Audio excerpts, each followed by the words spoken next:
ತತ್ವಪದದಲ್ಲಿ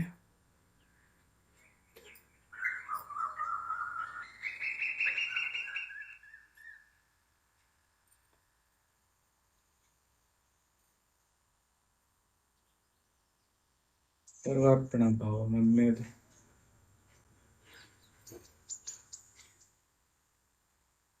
ಯಾವುದೋ ಒಂದು ಕರ್ಪಿಸ್ಕೋಬೇಕು. ಕರ್ಪಿಸ್ಕೊಂಡಿಲ್ಲ ಅಂದ್ರೆ ಹೃದಯದ ಒಂದಕ್ಕೆ ಸ್ಥಾನ, ಒಂದು ಆರಾಧಕ ವಸ್ತು ಇರ್ತದೆ, ಇಲ್ಲ ಅದಿಲ್ಲ ಅಂದ್ರೆ ಅಹಂಕಾರ ಇರ್ತದೆ. ಆರಾಧನೆ ಯಾವ್ದನ್ನ ಮಾಡ್ತೀರಾ ಅನ್ನೋದು ಪ್ರಶ್ನೆ ಅಲ್ಲ. ಆರಾಧನೆ ಇದ್ರೆ ಆರಾಧಕ ವಸ್ತು ಇರ್ತದೆ ಹೃದಯದಾಗ, ಆರಾಧನೆ ಬಿಟ್ರಿ ಅಂದ್ರೆ ಅಹಂಕಾರ ಇರ್ತದೆ. ಆರಾಧನೆ ಒಂದು ಎಲ್ಲ ದೋಷನು ನಿವಾರಣೆ ಮಾಡ್ತದೆ, ಅದು ಅಹಂಕಾರ ಎಲ್ಲ ದೋಷಗಳನ್ನು ಪೋಷಣೆ ಮಾಡ್ತದೆ. ಹಾಗಾಗಿ ಹೆಸರೇನ್ ಇಟ್ಕೊತಿರೋ ಗೊತ್ತಿಲ್ಲ ಅದಕ್ಕೆ, ಅಂದ್ರೆ ಅದು ಮುಖ್ಯ ಅಲ್ಲ ಅದು ಅಂತ. ರಾಮ ಕರೀರಿ, ಕೃಷ್ಣ ಕರೀರಿ, ಗುರು ಕರೀರಿ, ಏನಾದ್ರೂ ಕರ್ಕೊಳ್ರಿ, ಒಟ್ನಾಗ ಅದನ್ನ ಆರಾಧನೆ ಇರ್ಬೇಕು.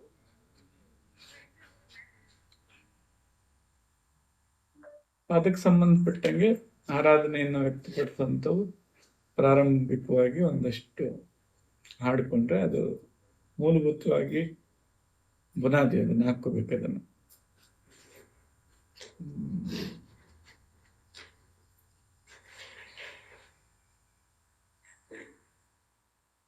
ಅದಾದ್ಮೇಲೆ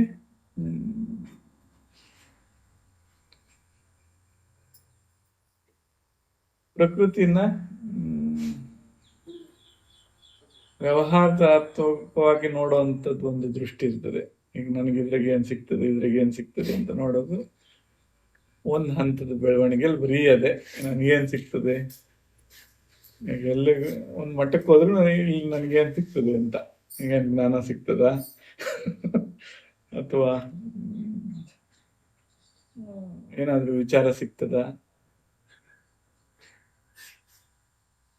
ವ್ಯವಹಾರಾತ್ಮಕವಾಗಿ ನೋಡ್ತದೆ ಮೊದಲನೇ ಹಂತದಲ್ಲಿ ಬೆಳವಣಿಗೆ ಜೀವ.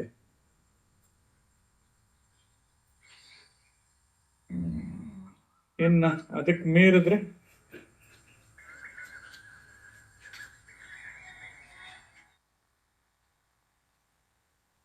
ಸ್ವಲ್ಪ ವಿಸ್ಮಯವಾಗಿ ನೋಡ್ತದೆ. ಅಂದ್ರೆ ಈಗಾದ್ರೆ ಹುಳಿ ಯಾರಿಟ್ರು, ಸಿಹಿ ಯಾರಿಟ್ರು, ಹಿಂಗೆ ಯಾರು ನಿರ್ಮಾಣ ಮಾಡ್ತು, ಎಲ್ಲಿ ನೋಡಿದ್ರು ಅದು ಏನ್ ಅದ್ಭುತನಪ್ಪ ಅನ್ನೋ ತರ. ಅಂದ್ರೆ ಸಿಹಿ ಇದೆ, ಅಂದ್ರೆ ಹುಳಿ ಇದೆ, ಈ ದೃಷ್ಟಿಯಲ್ಲಿ ನೋಡ್ತದೆ.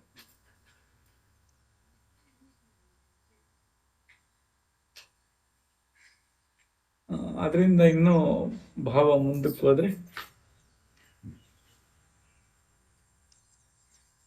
ಎಲ್ಲವೂ ಇದ್ದಂಗೆ ಚೆನ್ನಾಗದೆ ಅಂತ ಅನಿಸ್ತದ. ಅವಾಗ ಎಲ್ಲಿ ಯಾವುದು ದೋಷ ಕಾಣಿಸಲ್ಲ.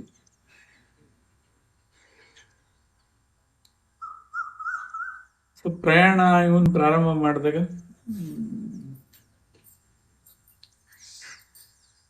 ಎರಡು ಅವಕಾಶವೇ. ಒಂದು ತಿಳ್ಕತ್ತೀವಿ ಅಂತ ದೂರ ಹಿಂಗ್ ಹೊರಗಡೆ ಹುಡುಕದು. ಎಷ್ಟು ದೂರ ಓದ್ತಿರ್ತೇವೆ ಕೆಳಕ್ಕೆ,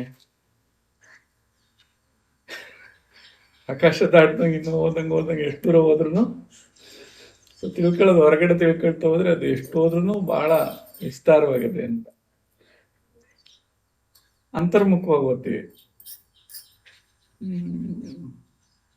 ಇದು ಅಷ್ಟೇ ವಿಸ್ತಾರವಾಗಿದೆ, ಇದೇನು ಅಲ್ಲೇ ಸಿಕ್ಕಂತದೇನಲ್ಲ. ಅದ ಆ ಕಡೆಗೆ ಅಷ್ಟು ದೂರ, ಇದು ಈ ಕಡೆಗೆ ಎಷ್ಟು ದೂರ ಅಂತ. ತತ್ವಪದಗಳೆಲ್ಲ ಈ ಕಡೆಗಿರೋವು. ಇವು ಸ್ವಲ್ಪ ಆಳವಾಗಿ ಹೋದಂಗೆಲ್ಲ ಅದ್ರ ಮರ್ಮಗಳು ಸಿಗ್ತಾ ಹೋಗ್ತವೆ. ಯಾವುದೇ ತತ್ವಪದ ಹಾಡಿದ್ರೆ ಜನರಲ್ಲಿ ಪ್ರಸ್ತಾಪ ಆಗುವಂಥವು ಏನಿದಾವೆ ಇಲ್ಲಿ, ಇಂದ್ರಿಯಗಳ ಬಗ್ಗೆ ಪ್ರಸ್ತಾಪ ಆಗ್ತವೆ,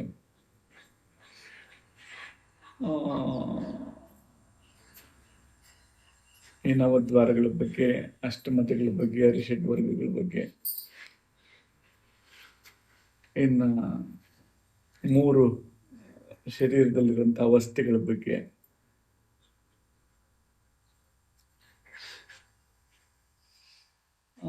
ಸೌಭಾಗ್ಯಗಳನ್ನ ತರ ಈಗ ಮೇಲೆ ಇಲ್ಲಿ ಅಷ್ಟೈಶ್ವರ್ಯಗಳು, ಈಗ ವಾಕ್ಯ ಏನಿದೆ, ರುಚಿ ಏನಿದೆ, ಕಣ್ಣುಗಳು, ಕಿವಿಗಳು, ಆಭರಣಗಳು, 8 ಐಶ್ವರ್ಯ ಅಂತೀವಿ. ಓಕೆ, ಅದು ಅವ್ರ ಮುಖದಲ್ಲಿ ಇಷ್ಟರಲ್ಲೇ ಇದಾವೆ 8 ಐಶ್ವರ್ಯಗಳು.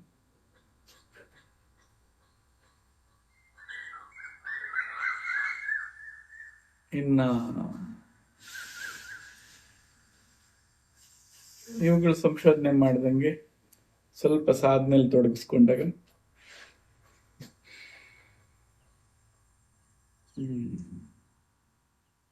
ನಾದಗಳಲ್ಲಿ ದಶವಿಧ ನಾದಗಳು, ಕಳೆಗಳಲ್ಲಿ ಷೋಡಶ ಅಂದ್ರೆ 16 ರೀತಿ ಕಳೆಗಳು,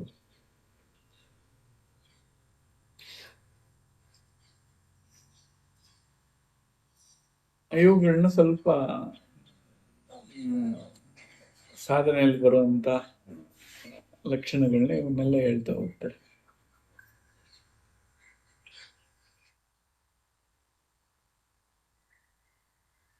ಇನ್ನೊಂದು ಸ್ವಲ್ಪ ಹಾಗೆ ಮುಂದುವರೆದ್ರೆ ಬರೀ ಅಲ್ಲಿ ಇಲ್ಲಿ ಕಲ್ತ್ಬಿಟ್ಟು ಇವನು ಬಾಯಿ ಮಾತಿಗೆ ಹೇಳ್ತಾವನ ಅಥವಾ ನಿಜವಾಗ್ಲೂ ಅನುಭವದಲ್ಲಿದೆಯಾ ಅನ್ನೋದಕ್ಕೆ ಪ್ರಶ್ನಾರ್ಥಕವಾಗಿರ್ತವೆ ಕೆಲವರು. ಸೊ ಅದು ಆ ಅನುಭೂತಿ ಇದ್ರೆ ಮಾತ್ರ ಅದಕ್ಕೆ ಉತ್ತರ ಹೇಳಕ್ಕಾಗ್ತದೆ. ಉದಾಹರಣೆ ಹೇಳೋದಾದ್ರೆ, ಕೈ ಇಲ್ಲದವನೊಬ್ಬ, ಕಾಲಿಲ್ಲದವನೊಬ್ಬ, ಇಬ್ಬರಿಗೂ ಯುದ್ಧ ಶುರುವಾಯಿತು, ಯಾರು ಗೆದ್ರು ಯಾರು ಸೋತರು ಹೇಳ್ರು ಅಂತ. ಹಂಗೆ ಶಿಷ್ಯನಿಗೆ ಪ್ರಶ್ನೆ ಆಗ್ತಾ ಹೋಗ್ತಾರೆ. ಕೈ ಇಲ್ದವನು ಒಬ್ಬನಂತೆ, ಕಾಲಿಲ್ದವನು, ಇಬ್ಬರಿಗೂ ಯುದ್ಧ ಆಯ್ತು, ಯಾರು ಸೋತರು ಯಾರು ಗೆದ್ರು. ಎಟಕದಂತ ಮರ ಒಂದು ಆಕಾಶದಲ್ಲಿರೋದು, ಎಟಕದಂತ ಮರ ಆಕಾಶದಾಗಿರಲು ಮೇಕೆಗಳ 5 ಬಂದು ಮೇದೋದ್ವು ಅಂತ. ಮರ ಎಲ್ಲಾನು ಆಕಾಶದಾಗಿರಕತ್ತದ, ಸರಿ ಅದ್ರಾಗ ಅದು ಆಕಾಶದ ಮೇಕೆಗಳು ಮೇಯಕತ್ತದ. ಅದು ಮರ್ಮ ಅರ್ಥ ಆದ್ರೆ ಇಷ್ಟೇನ ಅನ್ನಂಗಿರ್ತದೆ. ಆದ್ರೆ ಬರೀ ಏನಂತೀವಿ, ಮನಸ್ಸು ಬುದ್ಧಿ ಆಟಗಳಾದ್ರೆ ಇದು ಎಂಥದ್ದು ಅಂತ ಬರೀ ಸಾಕಾಗೋಗ್ಬೇಕು. ಹಂಗೆ ಮನಸ್ಸು ಬುದ್ಧಿಗಳಿಗೆ ಕೆಲಸ ಕೊಡುವಂತವು ಮಾಡ್ತಾರೆ ಮುಂದೆ. ಯಾಕೆ ಇವನು ಬರೀ ಮಾತಲ್ಲೇ ನಿಂತ್ಕೊಂಡ್ಬಿಟ್ಟವನ ಅಥವಾ ನಿಜವಾಗ್ಲೂ ಅನುಭವದಲ್ಲಿ ಏನನ್ನ ಇಟ್ಕೊಂಡಿದ್ದಾನ ಅಂತ ಪರೀಕ್ಷೆ ಮಾಡೋದಕ್ಕೆ. ಹೊಸದಾಗಿ ಒಂದು ಮೀನು ಬಂತು, ಕೆರೆ ನೀರನ್ನೆಲ್ಲ ತಾನೇ ಕುಡಿತು. ಓ ಶಿಷ್ಯ, ಎಂತ ಚೋದ್ಯವಾಯಿತು ನೋಡು, ಕೆರೆಯೆಲ್ಲ ಬರೀ ಮೀನೆ ಅಂತ. ಹೊಸ್ತ ಬಂದ ಮೀನು ಅದಂಗೆ ಕೆರೆ ನೀರೆಲ್ಲ ತಾನೇ ಕುಡಿತದೆ.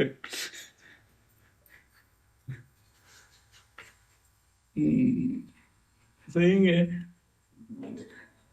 ತತ್ವಪದಕಾರಗಳಲ್ಲಿ ವಿಶೇಷ ಹಿಂಗ್ ಕರ್ಕೊಂಡು ಹೋಗ್ತಾರೆ. ಈಗ ಮೊದಲು ಸಮರ್ಪಣಾ ಭಾವದಲ್ಲಿ ಯಾವುದೋ ಒಂದು ಆರಾಧ್ಯ ದೈವದ ಸ್ತುತಿ ಇರ್ತದೆ, ಇದಾದ್ಮೇಲೆ ಸಾಧನೆಯ ಲಕ್ಷಣಗಳಿರ್ತವೆ, ಇದಾದ್ಮೇಲೆ ಸ್ವಲ್ಪ ವಿಮರ್ಶೆಗೆ ಒಳಪಡುವಂತ ಈ ತರ ವಿಚಾರಗಳನ್ನ ಸರಿಯಾಗಿ ಅವನು ಅನುಭಾವಿಕ ಆಗಿದ್ರಷ್ಟೇ ಅದನ್ನು ಬಿಡಿಸಕ್ಕಾಗತ್ತರ ಪದಗಳಿರ್ತವೆ.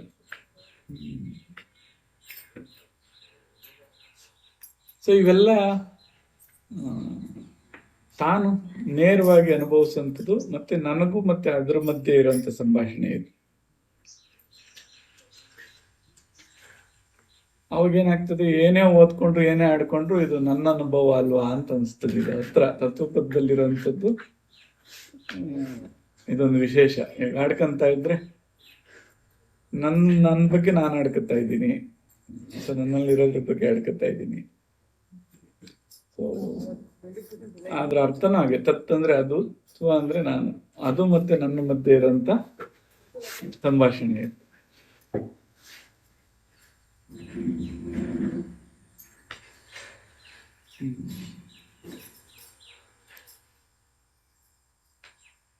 ಸೊ ಘಟ ಶೋಧನೆಗೆ ಅಂದ್ರೆ ಶರೀರ ಶೋಧನೆಗೆ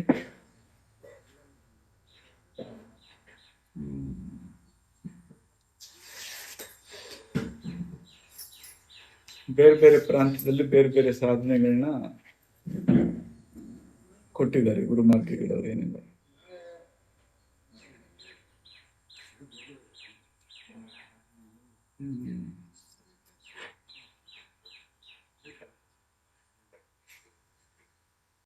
ಸ್ವಲ್ಪ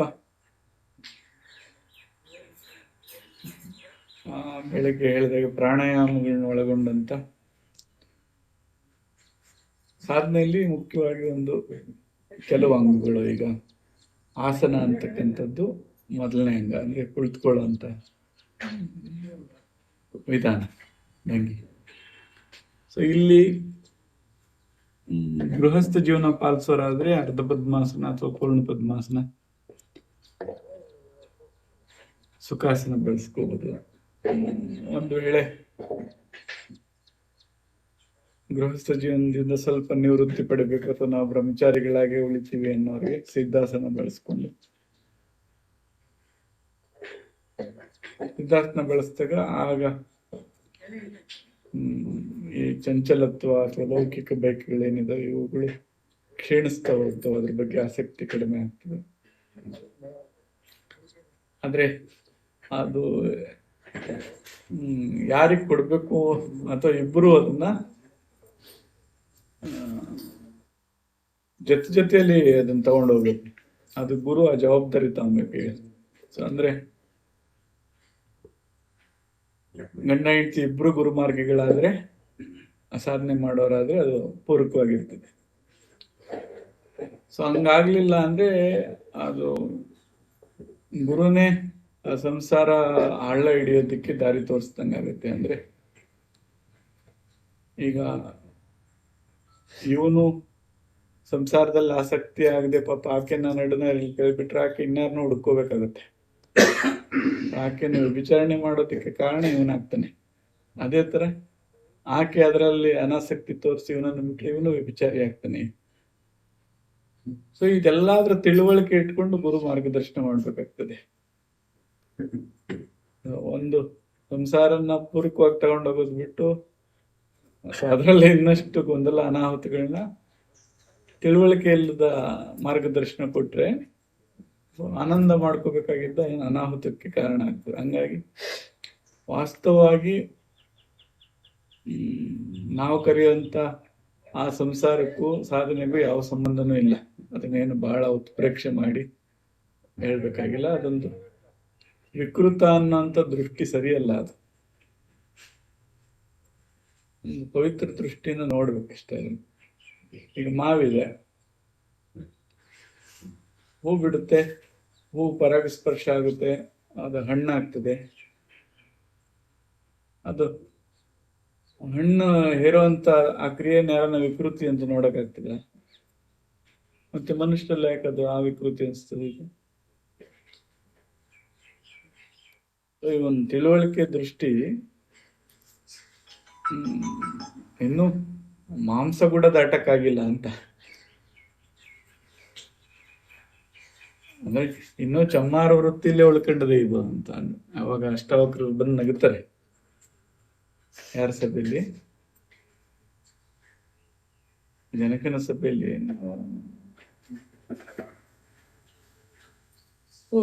ಬೇಡದ ಸುಮ್ಮನೆ ಯಾವುದೋ ಇದರಲ್ಲಿ ಅಸೀಮಿತ ದೃಷ್ಟಿಯಲ್ಲಿ ಸಿಕ್ಕಾಕೊಂಡು ಅನಾವಶ್ಯಕವಾಗಿ ಅಥವಾ ಬೇಡದ ಸಮಯನ ಕಳೀತಾ ಹೋಗ್ತೀವಿ.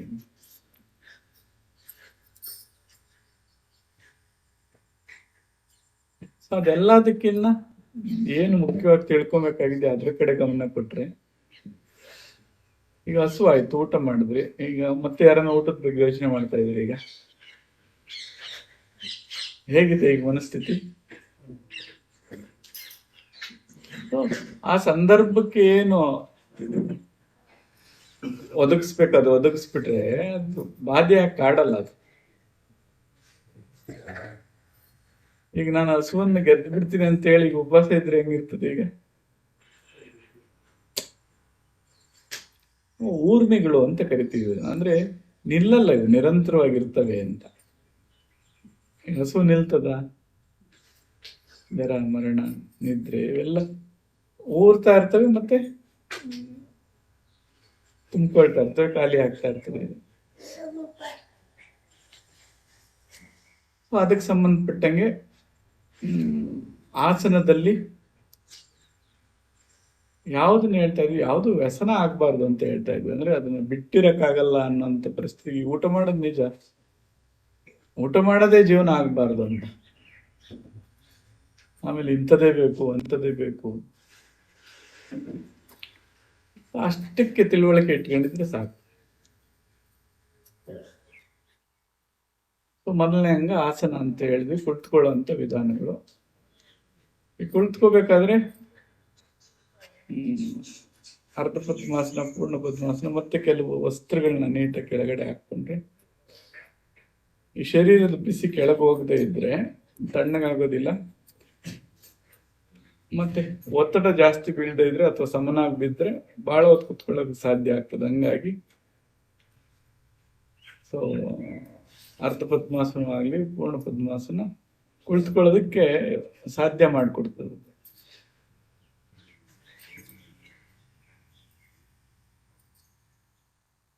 ಇನ್ನ ಕುಳಿತುಕೊಳ್ಳೋ ಭಂಗಿ, ಈಗ ಹಿಂಗೆ ಇಟ್ಕೊಂಡ್ರೆ ಏನಾಗ್ತದೆ, ಬೇಸರ ಆಗ್ತದೆ ಜೀವನ. ಸುಮ್ಮನೆ ಏನು ಮಾಡದೇ ಇದ್ರು ಏನಪ್ಪ ಕತ್ತು ಬಾಗಿಸಿದ್ರೆ ನಿದ್ದೆ ಬರ್ತದೆ. ಇವನು ಸ್ವಲ್ಪ ನೇರ ಮಾಡ್ರಿ, ನೇರ, ಇನ್ನು ಎಷ್ಟು ನೇರ ಆಗುತ್ತೆ ಅಷ್ಟು ನೇರ ಮಾಡ್ರಿ. ಸೊ ಬೆನ್ನು ತಾನೇ ಈಗ ಅರಿವು ಹೆಂಗದೆ, ಈಗ ಮಾಡಿ ನೋಡ್ರಿ.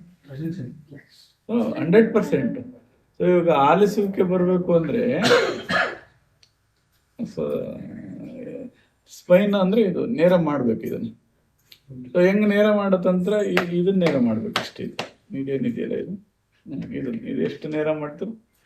ಸೊ ಅದನ್ನು ಬಿಟ್ಟು ಸ್ವಲ್ಪ ಭಾಗಿಸ್ರಿ. ಸೊ ಇಂದ್ರಿಯಗಳ ಕ್ಷಮತೆ 90% ಹೋಗ್ಬಿಡ್ತದೆ. ಅದು ಈಗ ಕೇಳಿಸ್ಕೋಬೇಕು ಅಂದ್ರೆ ನೇರ ಮಾಡ್ಕೋಬೇಕು, ಕಳ್ಕೋಬೇಕು ಅಂದ್ರೆ ಭಾಗಿಸ್ಬೇಕು. ಸೊ ಇವೆಲ್ಲ ಆಸನದಲ್ಲಿರೋ ಯುಕ್ತಿಗಳಿವು. ಸೊ ಇವು ಗೊತ್ತಾಗ್ಲಿಲ್ಲ ಅಂದ್ರೆ ನಾನು ಹಿಂಗ್ ಕುತ್ಕೊಂಡು ನಾನು ಸಮಾಧಿ ಪಡಿತೀನಿ ಅಂದ್ರೆ ನಿಮ್ ಜನ್ಮ ಎಲ್ಲ ಮಾಡಿದ್ರು ಹೋಗಕ್ಕಾಗಲ್ಲ. ಯಾಕೆ ಎಚ್ಚರವಾಗಿ ಇರ್ತೀರ. ಎಚ್ಚರ ಅಲ್ಲಿ 3 ಅವಸ್ಥೆ ದಾಟ್ಕೊಂಡು ಹೋದ್ರೆ 3 ಅಂತಂದ್ವಲ್ಲ, 3 ದಾಟದ ಮೇಲೆ ಅದಿರೋದು. ಸೊ ನೀವು ಜಾಗೃತವಾಗಿ ಇದ್ರೆ ಅದು ಹೆಂಗ್ ಸಾಧ್ಯ ಆಗ್ತದೆ. ಈಗ ಅದನ್ನ ಸಡಿಲಿಸ್ಬೇಕು. ತೀರಾ ಸಡಿಲಿಸಿದ್ರೆ ನಿದ್ದೆಗೆ ಹೋಗ್ತೀರ. ಈಗ ನಿದ್ರೆಗೆ ಹೋಗ್ಬಾರ್ದು, ಇತ್ತು ಎಚ್ಚರ ಇರಬಾರ್ದು, ಮಧ್ಯದಲ್ಲಿರ್ಬೇಕು. ಸೊ ಈಗ ಆ ಯುಕ್ತಿಗಳು ನಮಗೆ ಅವೇ ಗೊತ್ತಾಗ್ಲಿಲ್ಲ ಅಂದ್ರೆ ಕಷ್ಟ ಆಗ್ತದೆ. ಅದಕ್ಕೆ ಇವನ್ನ ಗುರುಗುಟ್ಟುಗಳು, ಗುರುಮಹಿಮ ಅಂತಾರೆ. ಸೊ ಅವ್ರ ಮೂಲಕ ತಿಳ್ಕೊಬೇಕು. ಇವೆಲ್ಲ ಇರ್ತವೆ. ಈಗೇನು ಆಸನದಲ್ಲಿ ಆಯ್ತು. ಸೊ ಅದಾದ ಮೇಲೆ ಮುದ್ರೆಗೆ ಬಂದ್ವಿ. ಸೊ ಮುದ್ರೆಯಲ್ಲಿ ಈಗ ಹೆಂಗಿದ್ರೆ ಎಚ್ಚರ ಇರ್ತೀರ, ಎಡಗೈ ಮೇಲೆ ಬಲಗೈ ಸುಮ್ಮನೆ ಮೇಲೆ ಹಾಕೊಂಡ್ರೆ ನಿದ್ದೆ ಮಾಡ್ತೀರ. ಏನೂ ಬೇಕಿಲ್ಲ. ನೀವು ಅವಸ್ಥೆ ದಾಟ ಹೋಗ್ಬೇಕು, ನಾನೆಲ್ಲ ಮರಿಬೇಕು ಅಂದ್ರೆ ಏನು ಮಾಡೋದು ಬೇಕಿಲ್ಲ. ಬರೀ ಎಡಗೈ ಮೇಲೆ ಬಲಗೈ ಹಾಕಿದ್ರೆ ಸ್ವಲ್ಪ ಕತ್ತು ಬಗ್ಸಿದ್ರೆ ಸಾಕು, ಎಲ್ಲ ಮರೆತು ತಾನೇ ನಿದ್ದೆ ಓದಿರೋದು. ಸೊ ಒಂದು ಎಚ್ಚರವಾಗಿ ಇರ್ತದೆ, ಒಂದು ನಿದ್ರೆ ಮಾಡಿಸ್ತದೆ. ಸೊ ಮುದ್ರೆಗಳಲ್ಲಿ ಅಷ್ಟು ಪರಿಣಾಮವೇ. ಏನು ಬರೀ ಒಂದು ಮುದ್ರೆ. ಸೊ ಇನ್ನ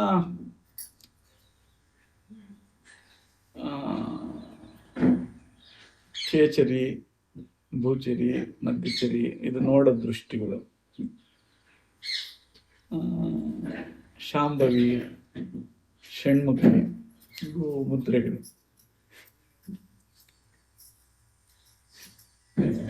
ಇದ್ರ ಜೊತೆಲಿ ಒಂದು ಪ್ರಾಣಾಯಾಮ ಇರ್ತದೆ. ಸೊ ಪ್ರಾಣಾಯಾಮ ಶರೀರದಲ್ಲಿರುವಂತ ಅಗ್ನಿನ ಪ್ರಚೋದಿಸ್ಬೇಕು. ಸೊ ಅಗ್ನಿ, ಅದನ್ನ ಬರೀ ಅಗ್ನಿ ಅನ್ನೋದು ಯೋಗಾಗ್ನಿ ಅಂತ ಕರಿತೀವಿ. ಆ ಯೋಗಾಗ್ನಿ ಚಿತ್ತಿಗೆ ಶಕ್ತಿಯನ್ನು ಕೊಡ್ತದೆ. ಅಂದ್ರೆ ನೋಡೋ ಅಂಥದ್ದು ಅಥವಾ ಬೆಳಗಿಸೋ ಶಕ್ತಿ ಕೊಡ್ತದೆ. ಈಗ ಇದೆಲ್ಲ ಹೆಂಗ್ ನೋಡ್ತಾ ಇದ್ದೀವಿ, ಇಲ್ಲೊಂದು ಬೆಳಕಿರೋದಕ್ಕೆ ನೋಡೋದಕ್ಕೆ ಸಾಧ್ಯ ಆಗ್ತದೆ. ಹಂಗೆ ಕಣ್ಣು ಮುಚ್ಕೊಂಡಾಗ ಅಲ್ಲಿ ಒಂದು ಆಕಾಶ ಇರ್ತದಲ್ಲ, ಅಲ್ಲಿ ಆ ಬೆಳಕಿಲ್ಲ ಅಂದ್ರೆ ಅಲ್ಲಿರೋ ನೋಡಕ್ಕಾಗಲ್ಲ. ಸೊ ಅದಕ್ಕೇನ್ ಮಾಡ್ಬೇಕು, ನೀವು 10 ವರ್ಷ ಮಾಡಿ ನನಗೆ ಕಾಣ್ತಾ ಇಲ್ಲ ಅನ್ನೋದಕ್ಕಿನ್ನ ಸ್ವಲ್ಪ ಯುಕ್ತ ರೀತಿಯಲ್ಲಿ ನೀವು ಪ್ರಾಣಾಯಾಮ ಮಾಡಿ ಮುದ್ರೆ ಹಾಕಿದ್ರೆ 2 ನಿಮಿಷದಲ್ಲಿ ದರ್ಶನ ಆಗ್ತದೆ. ಈಗ ಸೊ 3ನೇ ಕಣ್ಣು ಓಪನ್ ಆಗೋದಕ್ಕೆ ನನಗೆ 10 ವರ್ಷ ಬೇಕು ಅಂದ್ರೆ ನೀವು ಆ ತಂತ್ರ ಬಳಸಿದ್ರೆ 2 ನಿಮಿಷದಾಗ ಎಲ್ಲ ಕಾಣಿಸ್ತವೆ. ಸೊ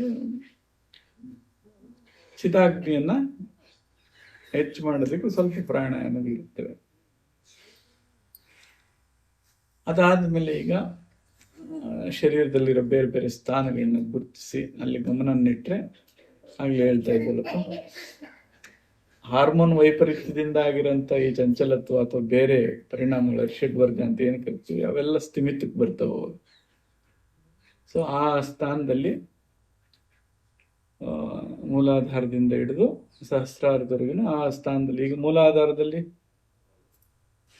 ತೊಂದರೆ ಇದ್ರೆ ಬರೀ ಲೌಕಿಕ ವ್ಯವಹಾರ, ಲೋಕದಲ್ಲೇ ಆಸಕ್ತಿ, ಅದಕ್ಕೆ ಏನಪ್ಪಾ ಬರೀ ತಿನ್ನಂಥದ್ದು ಎಂಜಾಯ್ ಮಾಡೋದು ಅಂತೀವಲ್ಲ, ಬರೀ ಅದ್ರಲ್ಲಿ ಆಸಕ್ತಿ ಇರ್ತದೆ. ಹಂಗೆ ಸ್ವಾಧಿಷ್ಠಾನದಲ್ಲಿ ಬರೀ ಸೃಷ್ಟಿ ಮಾಡೋಂಥದ್ದು ಇರ್ತದೆ. ಮಣಿಪುರಕ್ಕೆ ಬಂದ್ರೆ ಬರೀ ಹೊಟ್ಟೆಪಾಡಿಗೆ ಏನ್ ಬೇಕೋ ಅದ್ರ ಬಗ್ಗೆನೇ ಯೋಚನೆ ಮಾಡ್ತದೆ, ಇವತ್ತಿಗೆ ಹೆಂಗೆ, ನಾಳೆಗೆ ಹೆಂಗೆ, ನಾಡ್ದಕ್ಕೆ ಹೆಂಗೆ.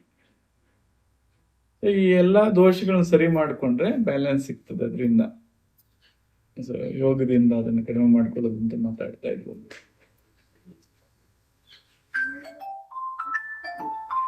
ಈಗ ಹಂಗೆ ಮಾಂಸಮಯವಾಗಿರೋಂಥ ಶರೀರನ ಯಾವುದು ಮನಸ್ಸು ಬುದ್ಧಿ ಚಿತ್ತಗಳನ್ನ ಶಾಂತಗೊಳಿಸ್ತದೋ ಅದಕ್ಕೆ ಯಾವ್ದಾದ್ರೂ ಸರಿ ಅದಕ್ಕೆ ಮಂತ್ರ ಅಂತ ಕರಿತೀವಿ. ಸೊ ಅಂತ ಮಂತ್ರನ, ಮಾಂಸ ಶರೀರನ ಮಂತ್ರ ಶರೀರ ಮಾಡ್ಕೋಬೇಕು. ಆ ಸ್ಥಾನದ ಮೇಲೆ ನಾವು ನಮ್ಮ ಗಮನವನ್ನು ಇಡ್ತಾ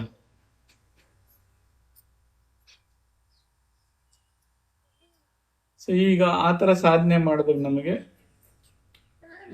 ಹಲವಾರು ರೀತಿ ಶಬ್ದಗಳು ಕೇಳ್ತಾವ. ಅವಕ್ಕೆ ಶಬ್ದಗಳಿಗೆ ನಾದ ಅಂತ ಬೆಳೆಸ್ತಾರೆ. ಇಲ್ಲಿ ನಾದಗಳಲ್ಲಿ ಆಹತ ಅನಾಹತ ಅಂತ. ಆಹತ ಅಂದ್ರೆ ಈಗ ಮಾತಾಡ್ತಾ ಇದೀವಿ, ಇದೆಲ್ಲ ಕೇಳಿಸ್ತದೆ. ಅನಾಹತ ಅಂದ್ರೆ ತನಗೆ ಮಾತ್ರ ಕೇಳೋಂಥದ್ದು ಅಂತ. ಯಾರಿಗೆ? ಈಗ ಸಾಧನೆ ಮಾಡೋಂಥವನಿಗೆ ಅವು ಬೇರೆ ಬೇರೆ ಶಬ್ದಗಳಾಗಿ ಕೇಳಿಸ್ತದೆ. ಆ ಶಬ್ದ ಕೇಳಿಸೋಂಥದ್ರ ಸೌಜ್ಞೆ ಏನಪ್ಪಾ ಅಂದ್ರೆ, ಅಥವಾ ಆ ಉದ್ದೇಶ ಏನು ಅಂತಂದ್ರೆ, ಗ್ರಹಣೆ ಮಾಡುವಂತ ಸಾಮರ್ಥ್ಯನ ಜಾಸ್ತಿ ಮಾಡ್ಕೊಳ್ಳೋಂಥದ್ದು. ಸೊ ಯಾವಾಗ ನಾವು ಸುಮ್ಮನೆ ಇದ್ದಾಗೂ ನಾದ ಕೇಳೋದಕ್ಕೆ ಸಾಧ್ಯ ಇದೆ ಅಂತಂದ್ರೆ, ಸೊ ಇದರರ್ಥ ಅಷ್ಟು ಸೂಕ್ಷ್ಮವಾದ ತನ್ನೊಳಗಡೆ ಇರ್ತಕ್ಕಂಥ ಶಬ್ದಗಳನ್ನ ಕೇಳೋದಕ್ಕೆ ಸಾಧ್ಯ ಆಯ್ತು ಅಂದ್ರೆ ಇವನು ಗ್ರಹಣ ಸಾಮರ್ಥ್ಯ ಅಧಿಕವಾಗ್ತಾ ಇದೆ ಅಂತ. ಸೊ ಆ ಗ್ರಹಣ ಸಾಮರ್ಥ್ಯ ಇಲ್ದಿರ ನಾವು ಏನು ಮಾಡಿದ್ರು ಗ್ರಹಣಕ್ಕೆ ಬರಲ್ಲ. ಅದಕ್ಕೆ ಆ ಗ್ರಹಣೆ ವೃದ್ಧಿ ಮಾಡ್ಕೊಳ್ಳೋದಕ್ಕೆ ಮೂಲಭೂತವಾಗಿರೋಂಥ ಈ ಸಾಧನೆಗಳು ಬೇಕೇ ಬೇಕು. ಸೊ ಅದರಲ್ಲಿ ದಶವಿಧವಾದಂಥ ನಾದಗಳು ಅವು ಏನೇ ಇರಲಿ, ಇಂಥದ್ದೇ ಇರಬೇಕು ಅಂತಿಲ್ಲ. ಏನ್ ಶಬ್ದ ಕೇಳಿಸ್ತದೋ ಆ ಶಬ್ದ ಅಂತ ಅಂದ್ಕೊಳ್ಳೋದು. ಅದು ಊಹೆ ಮಾಡ್ಕೋಬೇಕಾಗಿಲ್ಲ. ಬಂದ್ರೆ ಬರ್ಲಿಲ್ಲ. ನಿಶಬ್ದ ಕೂಡ ಒಂದ್ ಶಬ್ದನೇ. ಅದು ಅಂದ್ರೆ ಇನ್ನೂ ಸ್ವಲ್ಪ ಉನ್ನತವಾದಂತ ಈ ಶಬ್ದಗಳೆಲ್ಲ ಮುಗಿದ ಮೇಲೆ ಕೊನೆ ಕೇಳೋದು ನಿಶಬ್ದ. ಹಂಗೆ ಷೋಡಶ ಕಳೆಗಳಲ್ಲಿ ಬೇರೆ ಬೇರೆ ಬಣ್ಣಗಳಾಗಿ, ಸೊ ರೂಪಗಳಾಗಿ, ಕಳೆಗಳಾಗಿ ಬಿಂಬಿಸ್ತದದು. ಸೊ ಅದರಲ್ಲಿ ಎಲ್ಲಾ ವಿಧವಾದಂತ ಬಣ್ಣಗಳೆಲ್ಲ, ಬಂಗಾರದ ಬಣ್ಣ, ಕೆಂಪು ಬಣ್ಣ, ಇನ್ನು ಏನೇನು ದುಂಬ್ರ, ಎಲ್ಲಾ ಬಣ್ಣಗಳು ಹೋದ್ಮೇಲೆ ಕೊನೆ ಉಳಿಯುವಂಥದ್ದು ನಿಷ್ಕಳೆ, ಅಂದ್ರೆ ಬಣ್ಣವಿಲ್ಲದ್ದು ಅಂತ. ಇಲ್ಲಿ ಹೆಂಗೆ ನಿಶಬ್ದನ ಅಲ್ಲಿ ನಿಷ್ಕಳೆ. ಆದ್ರೆ ಉದ್ದೇಶ ಏನಂದ್ರೆ ಆ ಗ್ರಹಣೆ ಮಾಡೋಂಥ ಸಾಮರ್ಥ್ಯ ಹೆಚ್ಚಾಗ್ತದೆ ಇವನಿಗೆ.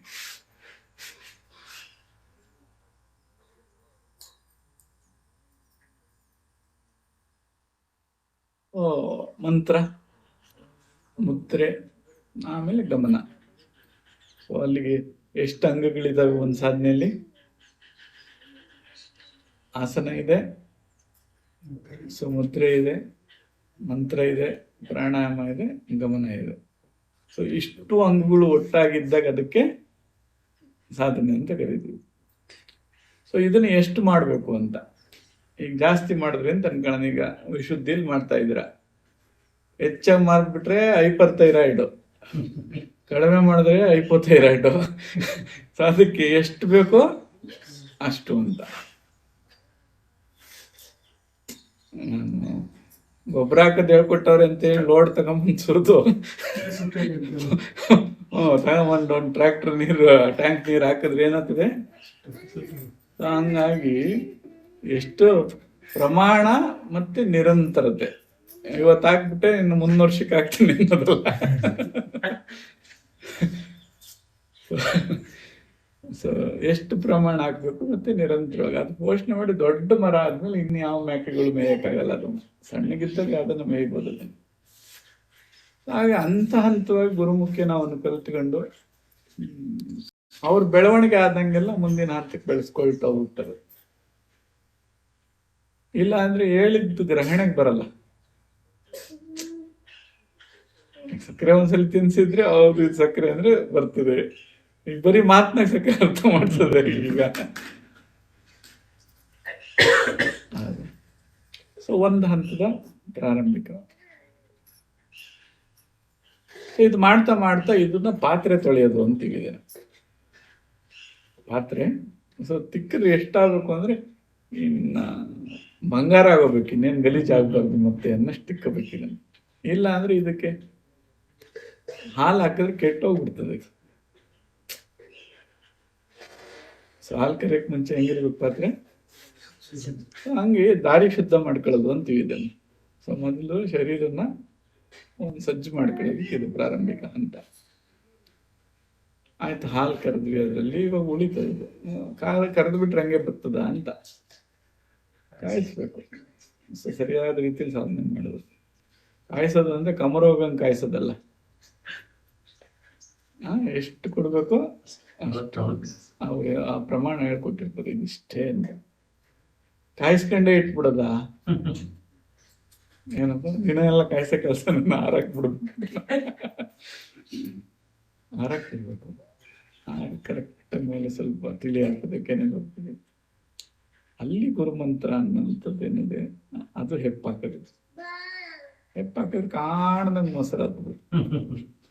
ನೀವು ಮಾಡೋದೇನೂ ಇಲ್ಲ, ಅದ್ರ ಪಡ್ಗದು ಮೊಸರು ಆಗ್ತದೆ. ಮೊಸರು ನಾನು ಚೆನ್ನಾಗಿದ್ದೀನಿ ಅಂತ ಅಹಂಕಾರ ಪಡೆದು ಸ್ವಲ್ಪ ತಿಳಿ ಆಗ್ಬೇಕು. ನೀರ್ ಹಾಕೊಂಡ್ರಿ ಗಟ್ಟಿ ಮಜ್ಜಿಗೆ, ಗಟ್ಟಿ ಮೊಸರು ಯಾವ್ದು ಬರಲ್ಲ, ಬೆಣ್ಣೆ ಸ್ವಲ್ಪ ತಿಳಿ ಆಗ್ಬೇಕು. ಇನ್ನೊಂದು ಸ್ವಲ್ಪ ಕರಗಿಸ್ಕೋಬೇಕು. ಹಂಗೆ ಸೇವೆ,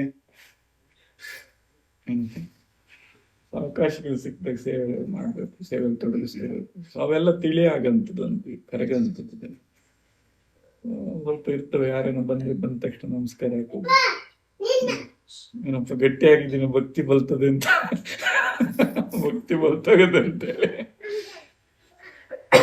ಸೊ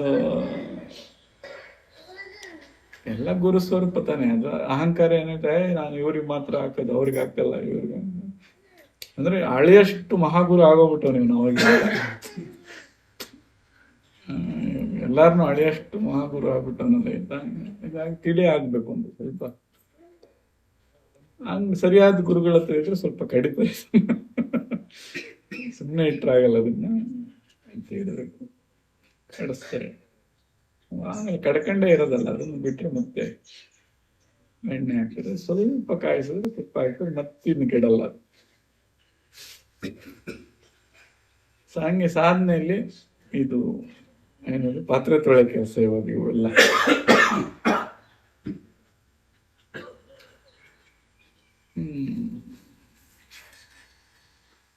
ಒಬ್ಬರು ಜೀವಂತ ಗುರು ಸಿಕ್ಬಿಟ್ರೆ ಬಚಾವಾಗ್ಬಿಡ್ತೀವಿ.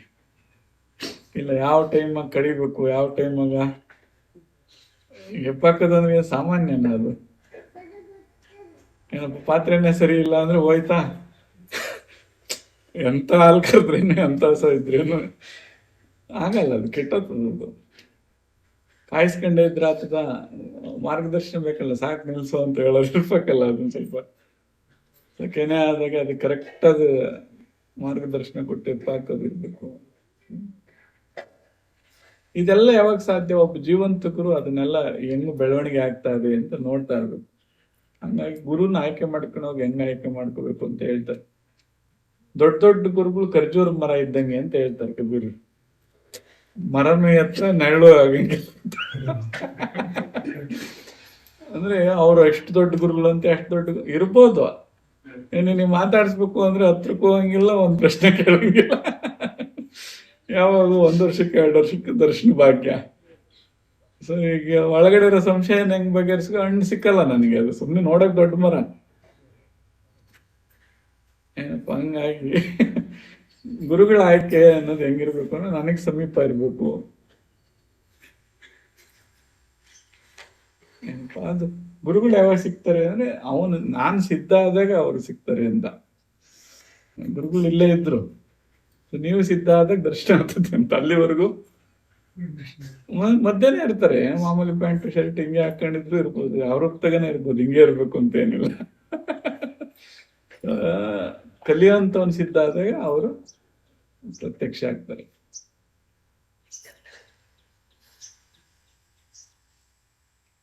ಸೊ ಅಷ್ಟು ಅನಿವಾರ್ಯ ಇದೆ ಗುರುದು. ಯಾವ್ದರ ಮಧ್ಯದಲ್ಲಿ ಒಂದು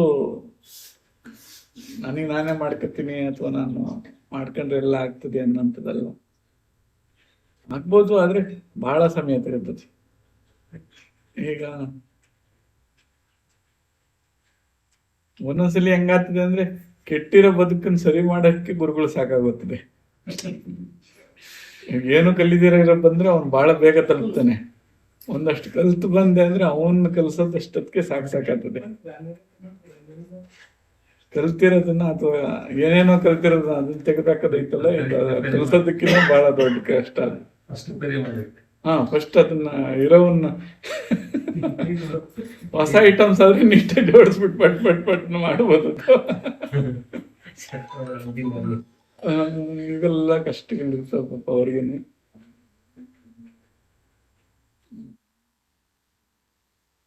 ಆದ್ರೆ ತಿಳಿದಿರೋಂಥವ್ರ ಜೊತೆಗಿದ್ರು ತಿಳ್ಕೊಳ್ಳೋದು ಬಹಳ ಸುಲಭ.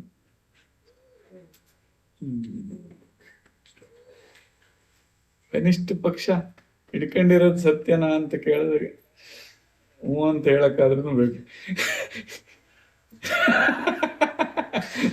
ಇಲ್ಲ ಇವನಿಗೆ ವಜ್ರ ಯಾವ್ದು, ಗಾಜು ಪೀಸ್ ಯಾವ್ದು, ಕಲ್ಲು ಯಾವ್ದು ಬೇಡ ಗೊತ್ತಾಗಂಗಿಲ್ಲ.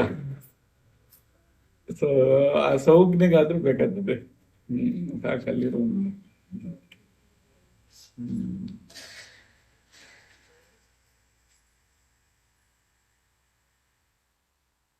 ತತ್ವದ ಪದದಲ್ಲಿ ಆತರ ಸೌಜ್ಞೆಗಳು ಸಿಗ್ತವೆ.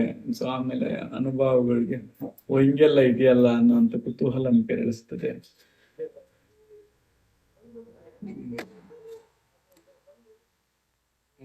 ಅವನಪ್ಪ ಅಲ್ಲಿ ನಡೀತದೆ ಸರ್.